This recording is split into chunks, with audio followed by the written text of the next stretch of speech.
Kami perwakilan Kelompok 17 akan membahas betapa pentingnya undang-undang kefarmasian sebagai payung hukum bagi semua tenaga kefarmasian. Kami dari perwakilan Kelompok 17 akan menyampaikan beberapa usulan untuk segera undang-undang kefarmasian diresmikan. Sebagai wakil dari pemerintah, kami percaya bahwa pengesahan undang-undang kefarmasian adalah langkah penting untuk meningkatkan kualitas layanan kesehatan di Indonesia. Undang-undang ini akan memberikan kerangka hukum yang jelas bagi semua tenaga kefarmasian, termasuk farmasis, apoteker, dan kesehatan terkait lainnya. Dengan adanya undang-undang yang khusus mengatur bidang kefarmasian, kita dapat meningkatkan pengawasan, standar profesi, dan perlindungan terhadap masyarakat.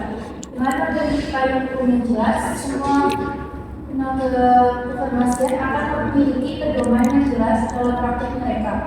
Ini akan meningkatkan keamanan dan kualitas obat, serta meningkatkan peran apoteker dalam penyuluhan kesehatan dan konseling pasien. Dengan demikian, kami mendukung pengesahan undang-undang kefarmasian.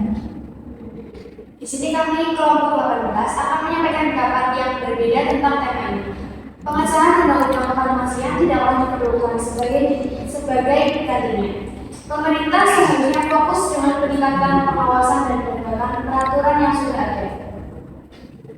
Menambah regulasi baru hanya akan menambah birokrasi dan membebani praktisi kefarmasian.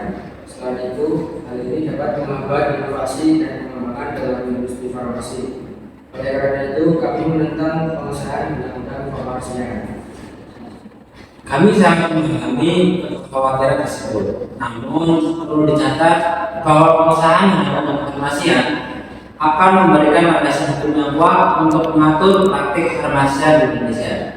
Saat ini, tanpa undang-undang kefarmasian, banyak tenaga kefarmasian mungkin tidak memiliki pedoman yang jelas dalam menjalankan tugas mereka.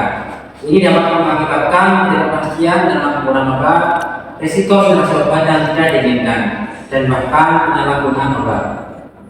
Dengan undang-undang yang jelas, praktisi kefarmasian akan memiliki panduan yang jelas dalam praktik mereka, yang akan meningkatkan keselamatan pasien dan kualitas layanan kesehatan secara keseluruhan. Saya setuju bahwa saat ini tanpa undang-undang yang spesifik, banyak tenaga kefarmasian mungkin tidak memiliki pedoman yang jelas dalam menjalankan tugas mereka.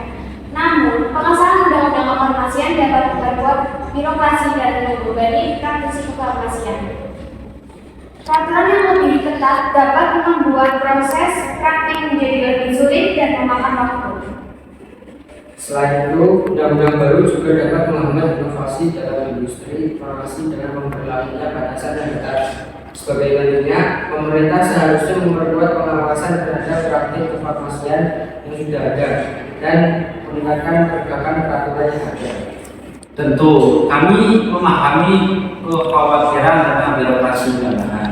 Namun, dengan pengesahan undang-undang kefarmasian, kita dapat menciptakan kerangka kerja yang jelas dan efisien untuk mengatur praktik kefarmasian tanpa menambahkan beban yang tidak perlu. Ini akan membantu menjamin bahwa semua tenaga kefarmasian beroperasi dengan standar yang tinggi dan memberikan layanan kesehatan yang berkualitas kepada masyarakat.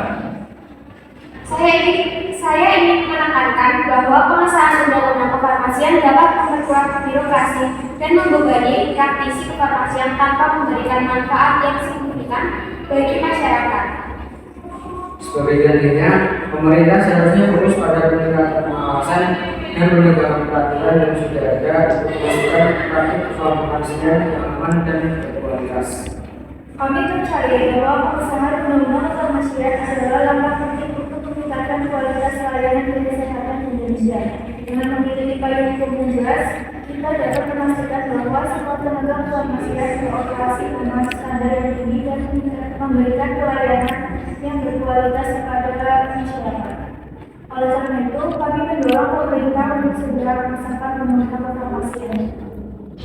Tetapi, mengapa kita perlu undang-undang bidang kefarmasian. Apakah peraturan yang sudah ada tidak cukup? Kita seharusnya fokus pada implementasi peraturan yang ada daripada penambahan regulasi baru yang bisa memperoleh proses dan menciptakan kebingungan. Regulasi saat ini memang sudah ada, namun kebutuhan akan undang-undang khusus kefarmasian sangat penting mengingat kompleksitas dan perkembangan besar dalam bidang ini. Undang-undang ini akan memberikan dasar hukum yang kuat untuk menangani isu-isu seperti penggunaan obat yang aman, distribusi obat yang tepat, dan standar pelayanan tinggi. Tanpa undang-undang yang jelas, risiko kesalahan dalam praktik farmasi bisa meningkat, berpotensi membahayakan kesehatan publik. Namun, apakah tidak lebih baik untuk memperkuat regulasi yang ada daripada membuat undang-undang baru yang mungkin membingungkan? Mengapa tidak fokus pada penegakan hukum terhadap pelanggaran yang sudah ada daripada menambahkan aturan baru? Kami memahami kekhawatiran tersebut. Namun perlu diketahui bahwa kefarmasian merupakan bidang yang rumit dan kompleks. Dengan undang-undang yang khusus mengatur kefarmasian, kita dapat mengatasi kelemahan yang terlalu rumit yang ada, serta meningkatkan tindakan hukum. Lebih jauh lagi, undang-undang ini akan memberikan landasan yang lebih kuat untuk peningkatan pendidikan dan pelatihan bagi penegak kefarmasian, sehingga dapat menghasilkan tenaga yang lebih kompeten dan profesional. Benar sekali. Mari kita berkomitmen untuk terus memperjuangkan pengesahan undang-undang karena akan meningkatkan standar praktik dan keselamatan pasien. Pembuatan undang-undang tersebut akan membawa kejelasan dalam tanggung jawab serta kewenangan bagi tenaga kefarmasian yang sangat dibutuhkan dalam industri kesehatan yang berkembang besar.